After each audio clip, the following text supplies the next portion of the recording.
Encore une fois, bon ramadan à toutes et à tous.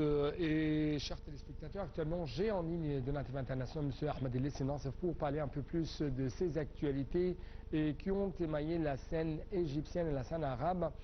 Donc, M. Ahmed El Nassef, bon ramadan et ravi de vous retrouver à travers la ligne. Pareillement, le plaisir est partagé et joyeux ramadan à vous aussi. Merci beaucoup, M. Ahmed El Nassef. Et pour commencer très rapidement, comment vous trouvez les différentes tentatives de l'Égypte visant à former un front. Je vous entends très mal si vous pouvez répéter la question. On va essayer d'améliorer un peu plus la voix, mais je parle des tentatives de l'Égypte de former un front uni.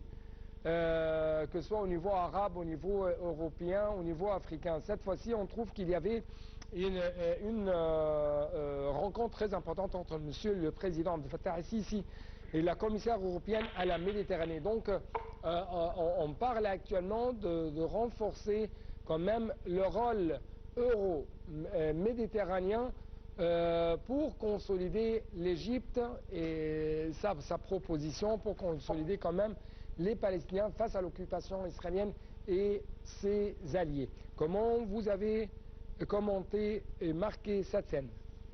Donc, pour commencer, en fait, ce qui est devenu très clair, et je pense qu'on doit apprécier la clarité des États-Unis, que les États-Unis ne sont plus en train de jouer un rôle de médiateur ou intermédiaire entre les deux côtés.